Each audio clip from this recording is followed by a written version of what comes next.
Jean-Claude, comment se porte Arnaud actuellement, là, une demi-heure de la fin de la course? J'ai l'impression qu'il est très frais. Il passe en me faisant un petit signe. Et il a l'air très détendu sur sa moto. Sa position est naturelle et j'ai l'impression qu'il ne force pas. Il nous reste encore un ravitaillement. Jérôme Belval aussi, puisque comme vous le savez, la course s'arrêtera probablement 5 à 10 minutes avant l'heure à cause de la marée. Mais ça nous désavantage un petit peu quand même. Quelles étaient vos consignes pour gérer cette course? Aller le plus vite possible en sécurité, parce que comme vous le savez, dans ce type de course, vous avez 700 concurrents qu'il faut dépasser régulièrement sans que le pilote sache où les concurrents vont. Donc il faut se méfier des concurrents que l'on dépasse, c'est la première des difficultés de la course. Le ravitaillement, c'est un point clé? Non, parce que ça se passe normalement en 30 secondes et on sait que pour les autres, c'est la même chose. Et que pratiquement tout le monde ravitaille en même temps, c'est-à-dire qu'il faut compter 3 ravitaillements, à condition que la course s'arrête avant l'heure. Ben voilà, Thierry, Jean-Claude croise les doigts et espère qu'Arnaud va tenir le coup. Et oui, pour réaliser ce fameux doublé dont on parlait tout à l'heure, du reste parmi les 3 premières positions en tête de la course, Philippe Hutin, je crois que Jérôme Belval a gagné en 94, Arnaud Demester en 95, mais jamais David Oquier qui est 3e pour le moment, et 2e après le ravitaillement. Je pense que d'après le classement qu'on vient de revoir, en fait la bagarre est extrêmement forte et il y a une concurrence sévère. Ils doivent s'observer de très près puisqu'ils sont très proche. David Oquier vient de reprendre le commandement. Je craignais notamment dans cette dernière heure de course que David, qui souffrait d'une chute sur les baïnes, souffrait d'un genou. Effectivement, il peut être pénalisé en fin de parcours, mais apparemment il semblait très confiant au départ et il semble être très régulier dans sa course. Et je pense qu'il va avoir cœur, il va vraiment avoir du cœur pour régler et mettre toute son énergie dans cette dernière demi-heure. Là, on voit à l'antenne très joli saut d'Arnaud Demester, qui semble, comme vient de le souligner Jean-Claude Olivier, le boss de Yamaha, très en forme. Et il faut quand même pas oublier une chose, c'est qu'Arnaud Demester, tout à l'heure, il signe une moyenne quand même de 81 km/h, mais il a une 2,5. Alors, la 2,5, ça a un avantage. Vous voyez, sur les sauts, etc., il a une moto plus légère, donc plus facile à conduire et à serrer dans les genoux, en se fatiguant moins, notamment au niveau des bras. Alors qu'une 500 est beaucoup plus physique à conduire.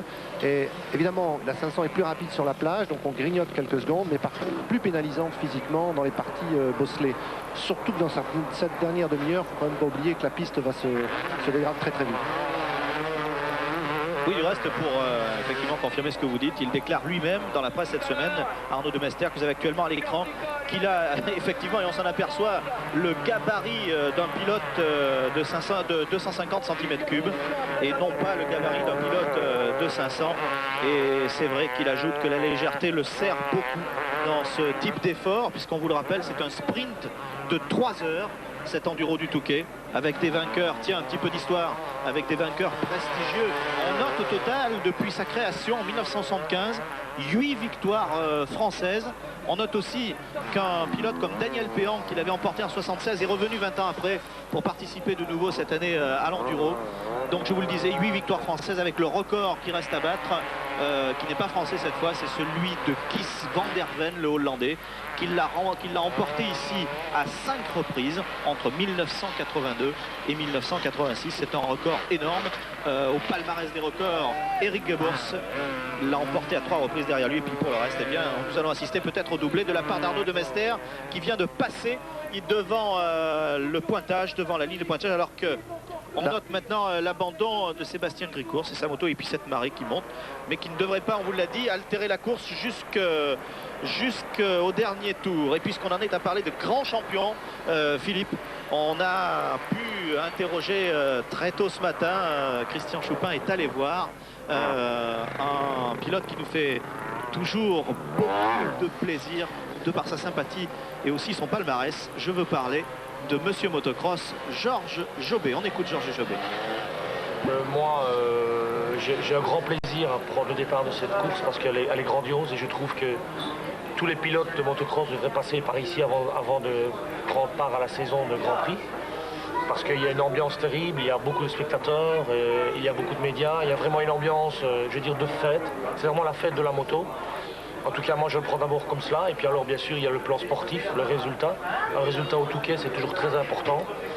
Et alors, bon, ben voilà, j'espère qu'on va réunir les deux, le plaisir et le résultat, et on aura couvert le tout. Du plaisir, toujours du plaisir.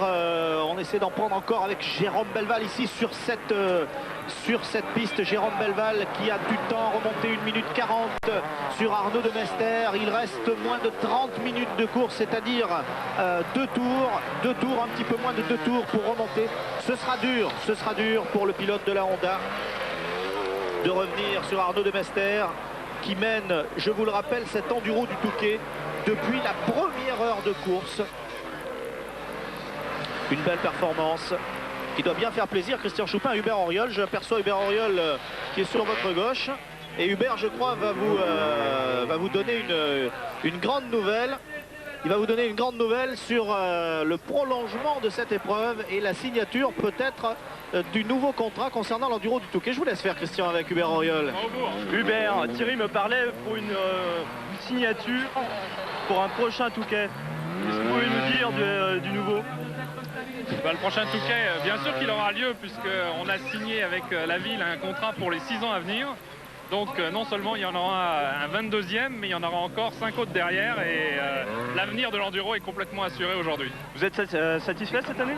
Alors, on est satisfait parce que d'abord, malgré les changements qui ont pu intervenir, les concurrents ont répondu en masse, on en a plus de 700, le public est en masse, on a plus de 200 000 spectateurs qui sont là, la météo n'était pas très favorable, parce qu'il fait quand même un temps un peu maussade avec un fort vent d'ouest, il fait pas très chaud, mais le public du Touquet est un public de passionnés, et qui pleuve, qui vente, qui neige, qui fasse froid ou chaud, ils sont toujours là et c'est l'essentiel.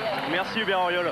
Merci Christian, on a vu Arnaud de Mester au ravitaillement, c'était probablement Philippe son dernier ravitaillement en moins de 40 secondes. Oui, effectivement, ils ont été très rapides. Il a un réservoir spécial avec... on enlève le sable avec une petite bombe de gaz et on chasse sous pression de l'essence dans le réservoir avec une ouverture automatique. Et vraiment, l'équipe a été très très performante. On voit qu'Arnaud sent la fin venir et qu'il met toutes ses forces, jette toutes ses forces dans la course. Mais il faut quand même savoir qu'il est suivi également par David Oquet qui va évidemment avoir exactement la même attitude que lui.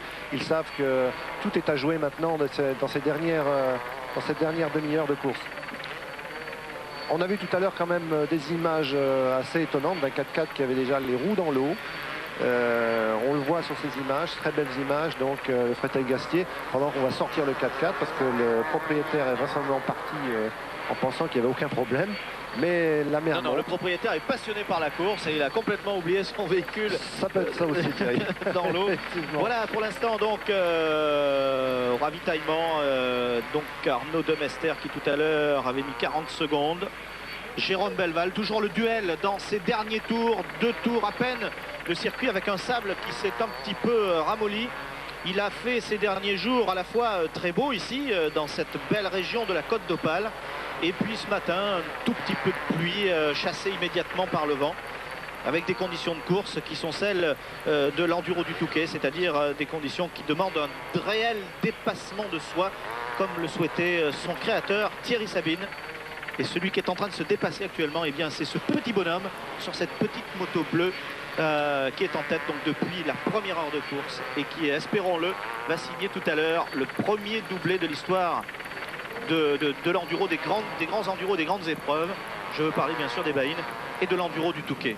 Ce serait vraiment un événement, effectivement.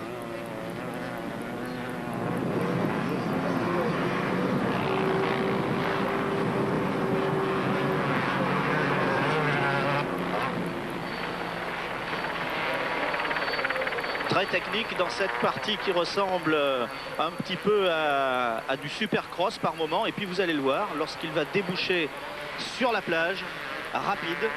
Tout à l'heure, nos amis d'Organisport vous donnaient les vitesses. Eh bien, les vitesses étaient impressionnantes. 160, 170 km/h sur la grande ligne droite de la plage qui dure 7 km. C'est très impressionnant. Car après, bien évidemment, si on gère cette vitesse dans ces longues lignes droites, il faut aussi savoir gérer son effort dans ce sable particulièrement difficile, avec des concurrents attardés, à doubler sans arrêt, comme on le voit ici.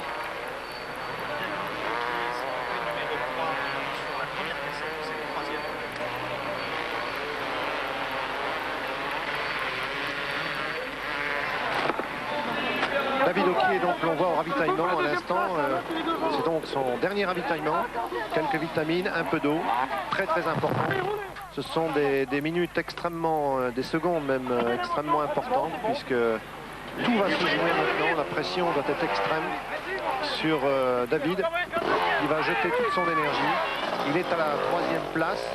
Il est exactement à 2 minutes 29, donc il est peu vraisemblable qu'il réussisse à remonter sur Arnaud de Mester. Mais par contre, on a Jérôme Belval. Ici, on a 152 km/h à l'image, quand même par une 2,50. Une pointe de 152 km/h par notre ami Arnaud de Mester, qui, vous le voyez, la moto guidonne pas mal et maîtrise son engin avec dextérité. On se croirait dans le Ténéré. Jérôme Belval, que l'on voit à l'image également, avec sa 500 Honda. Alors en fait, tout va se jouer entre ces deux hommes. Mais Jérôme Belval a quand même remonté à peu près de 30 secondes sur Arnaud de Mester. Il est exactement à 52 secondes de Arnaud. Petite explication à cela, Philippe. Tout à l'heure, Arnaud de Mester, qui a réalisé certes un très très bon temps en ravitaillement, a quand même perdu 19 secondes sur Jérôme Belval, qui a ravitaillé beaucoup plus vite. Effectivement, vous faites bien de le souligner. Ça veut dire que l'équipe qui est autour des pilotes doit faire un travail extrêmement important, puisque dans ces dernières minutes de course, tout peut se jouer jusque dans les secondes, dans le ravitaillement. On parlait tout à l'heure de cette stratégie qui est très très importante. En ce qui concerne Arnaud de Mester, ce serait vraiment un exploit. C'est le premier nordiste qui a remporté l'Enduro du Touquet l'année dernière, et il signerait un doublé, et non content de signer ce doublé sur l'Enduro, il ferait peut-être main basse sur toutes les épreuves de sable de l'année, puisqu'il a commencé par gagner la première. Exact. Et on aura ainsi, comme a titré notre confrère de l'équipe hier, le garçon de la plage, pour un petit peu situer la personnalité d'Arnaud de Mester, qui est un pilote spécialiste du sable. Évidemment, David Oquier, actuellement, tiens, ça tombe bien, David Oquier, Frédéric Astier, notre réalisateur, car David nous a un petit peu expliqué ce matin la tactique pour... allez, non pas se débarrasser, mais pour éviter les attardés. C'était au micro, de Christian Choupin. David Oquier. Les attardés, c'est pas au bout des heures de course qu'il y a un problème, c'est dès le deuxième tour pour nous, parce que nous on fait le tour quand même assez rapidement le premier tour. Ensuite, dès le deuxième tour, on tombe sur les attardés qui sont encore bloqués eux dans le fameux goulet. Donc là, ça devient des chicanes mobiles et il faut éviter tous ces pilotes. Mais bon, je pense qu'on peut leur tirer un grand coup de chapeau, parce que pour eux c'est vraiment un grand mérite de faire l'enduro. Ils sont moins bien préparés que nous et pour eux c'est vraiment une grosse galère l'enduro.